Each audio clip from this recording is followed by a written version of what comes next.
మన ప్రాజెక్టులు మన సంగమండ ప్రాంతం ఒక కోయిల్ సాగర్ కావచ్చు, ఒక నెట్టంపాడు కావచ్చు, ఒక జూరాల కావచ్చు, ఒక కల్వకుర్తి ఎత్తిపోతలు కావచ్చు, ఒక పాలమూరు రంగారెడ్డి ప్రాజెక్టు కావచ్చు. మన సాగునీరు మన తాగునీరు కోసం ఏనాడు వాళ్ళు తాపత్రయపడలేదు, ఏనాడు మన సమస్యల్ని పరిష్కరించడానికి ప్రయత్నం చేయలేదు. అందుకే అన్ని ఆలోచన చేసి ఇక వాడికో వీడికో పెత్తనం ఇచ్చి ఈరోజు వాళ్ళని అడుక్కునే పరిస్థితి కాదు. మా బిడ్డ మా ఓడే ఈ తెలంగాణలో పెత్తనం ఉండాలి, మట్టి పనికి పోయినా ఇంటోడే పోవాలని పెద్దోళ్ళు ఎట్లయితే అన్నారో ఇవాళ మట్టి పని పార పని చేసే మన పాలమూరు ప్రజలు ఈనాడు పాలమూరు బిడ్డనే ఆశీర్వదించి తెలంగాణలో అధికారాన్ని కట్టబెట్టిను. అందుకే ఇవాళ మా పెద్దలు దామోదర రాజనరసింహ గారి సహకారంతో, మా మిత్రులు కోమటిరెడ్డి వెంకటరెడ్డి గారి సహకారంతో ఈనాడు కల్వకుర్తి ప్రాజెక్టులను పూర్తి చేసుకోవడమే కాదు, పాలమూరు రంగారెడ్డి ఎత్తిపోతల ప్రాజెక్టులో భాగంగా మా అనిరుద్ధ్ రెడ్డి ఎన్నాళ్ళ నుంచో మా ప్రాజెక్టుకు ఆర్&ఆర్ సరైన న్యాయం జరగలే.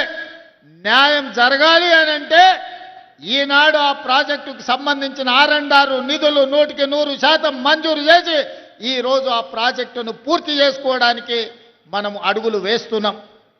అదేవిధంగా ఉమ్మడి రాష్ట్రంలో మనమందరం ఆనాడు చిట్టం నర్సిరెడ్డి గారు ప్రారంభించిన మక్తల్ నారాయణపేట కొడంగల్ ప్రాజెక్టును ఉమ్మడి రాష్ట్రంలో నేను మంజూరు చేయించుకొస్తే ఆనాటి ప్రభుత్వం 10 సంవత్సరాలు ఆ ప్రాజెక్టును ఆ జీవోలను తొక్కిపెట్టి మన నోట్లో మట్టి కొట్టిండ్రు.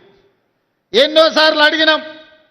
ఈ ప్రాంతంలో చాలామంది రైతులు నారాయణపేట కొడంగల్ ఎత్తిపోతల పథకానికి 69 జీవో సాధన సమితి ఏర్పాటు చేసుకొని గ్రామాన గల్లీ తిరిగి గొంతెత్తి మాట్లాడి, కానీ 10 సంవత్సరాలు మన బాధ విన్నోడు లేడు, మన బాధని అర్థం చేసుకున్నోడు లేడు.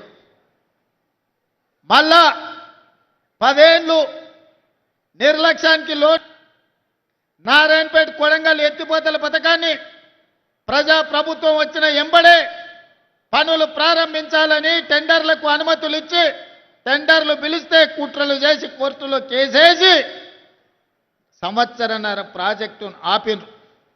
ఈ ప్రాంత రైతులు మా భూమికి 14 లక్షలు ఇస్తే సరిపోదు, మాకు కొంచెం ఎక్కువ ఇవ్వండి, మీ సహకారం ఉండాలి అని మిత్రులు సిఆర్ దగ్గరికి పోతే సిఆర్ వచ్చి నాకు కలిసిండు.